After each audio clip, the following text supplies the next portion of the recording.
Obsesif, ngobrol santai, seru, dan inspiratif. Oke, ada beberapa definisi ya. Kalau kita misalnya lihat KBBI, logika itu didefinisikan sebagai ini, pengetahuan tentang kaidah berpikir, sebagai ilmu mantik. Jadi itu adalah semacam science of proper reasoning. Jadi science mengenai cara berpikir yang lurus, yang tepat itu seharusnya bagaimana. Tapi kalau kita lihat kamus yang lain, misalnya di Merriam-Webster, rupanya ada dua definisi yang lain lagi yang kita juga sering pakai nih, istilah logika. Misalnya dia pakai istilah logika untuk menyebutkan suatu cara tertentu, cara partikular untuk memikirkan sesuatu. Jadi misalnya kayak kalau kita ngomong, gue nggak ngerti logika dia gimana sih, kok bisa ngambil keputusan seperti itu. Nah itu berarti bukan ilmu logika, tapi jalan pikir. Ya, jadi gini, dalam kehidupan ini, kadang-kadang orang tuh nanya sama kamu, kenapa begini, kenapa begitu, kok kamu bisa mengambil keputusan ini, kok bisa begitu. Lalu sudah kamu jawab, dia nanya lagi, kok bisa, kenapa harus begini, Kak? Terus kamu jawab lagi, terus dia nanya lagi. Biasanya anak kecil seperti itu. Oh, iya. Nah, pada momen-momen di mana kamu harus memberikan akuntabilitas nih, bertanggung jawab terhadap keputusan kamu, dan juga jawaban kamu, dan posisi kamu, saat itu dibutuhkan logika. Nah, kamu pikir deh, kapan sih orang ada dalam situasi itu? Coba, kapan orang dalam situasi seperti itu? Diminta pertanggungjawaban. Saya kira ada banyak situasi ya, kita berada dalam situasi itu ya. Misalnya ya, saya kasih tahu, Soekarno pernah dalam situasi itu. Presiden kita yang pertama. Dia dipanggil sama satu badan persiapan kemerdekaan Indonesia. Waktu itu pemimpinnya adalah Dr. Rajiman Widyodiningrat yang diutus sama Jepang untuk mempertanyakan, untuk menghadapi para pemuda yang kepengen Indonesia merdeka. Lalu dia tanya pertanyaan yang simple, dasar negaramu apa nanti? Apa visi misinya? Nah, pada saat-saat seperti itu dibutuhkan logika. Ya, dibutuhkan nanti kamu harus bisa kasih jawaban, menjelaskan jawaban kamu, apa argumennya, apa buktinya. Ya. Lalu yang kedua juga, kamu memeriksa jawaban orang lain, teori orang lain. Misalnya ini belakangan kita banyak dengar teori konspirasi gitu kan. Benar. COVID itu bikinannya Bill Gates. Nah, kamu bisa tanya, apa tujuan dia? Dia mau lebih kaya jualan vaksin. Oke, kamu tanya lagi, memangnya dia dapat uangnya dari mana?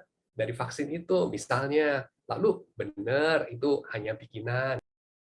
Jadi logika itu kayak apa ya? Kayak pisau cutter. Kayak pisau cutter.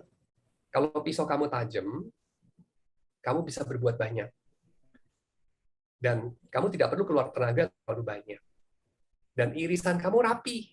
Kalau cutternya tumpul, irisannya nggak rapi, tenaganya keluar banyak, kerjanya nggak bisa banyak.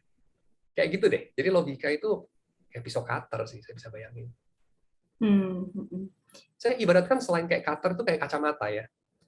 Kamu rabun, kayak saya nih rabun nih. Kacamata saya pecah gitu ya, atau hilang. Wah, saya kurang bisa bedakan ini si Iwan, atau ini si Nathan, atau ini si Daud. Hampir sama itu mukanya. Tapi kalau saya pakai kacamata, langsung kelihatan banget gitu. Ya, nah itu. Jadi logika itu seperti itu. Kita saya sangat sering ya dengar itu adalah argumentum ad hominem.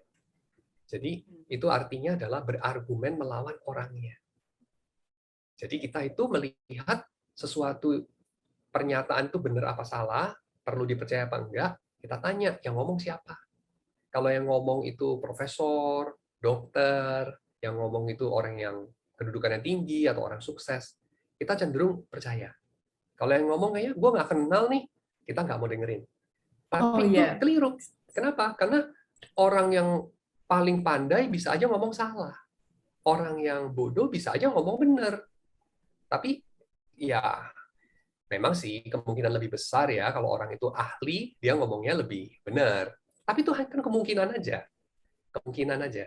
Bisa aja dia salah. Jadi kamu sendiri harus bisa memilah apa yang dipilah. Yang dipilah omongannya, bukan orangnya. Omongannya. Bukan. Artinya bukan saya, bukan kamu, tapi pembicaraan kita. Yang paling penting itu kebenaran. Bukan saya benar, Bukan kamu benar, bukan saya salah, bukan kamu salah. Itu nggak gitu penting. Yang paling penting adalah kita tahu yang benar. Benar. Waktu kita tahu yang benar, ternyata saya yang salah. Doesn't really matter. Saya tinggal rubah. Ternyata saya tahu kamu yang salah. Seharusnya doesn't really matter, kamu tinggal rubah. Kan gitu aja. Atau kita tahu kita sama-sama bodoh, doesn't really matter. Diubah aja. Jadi bukan, Nah, kira-kira logika itu mendorong ke sana. bukan buat senjata untuk menyalah-nyalahkan orang lain ya intinya. Ya. Pengaruhnya di sini sih. Kamu jadi terbiasa untuk melakukan apa yang saya kira ini cukup universal ya. Satu aturan moral yang paling dasar, yaitu lakukan pada orang lain seperti kamu sendiri ingin diperlakukan. Dan jangan lakukan kepada orang lain suatu hal yang kamu sendiri tidak mau diperlakukan begitu.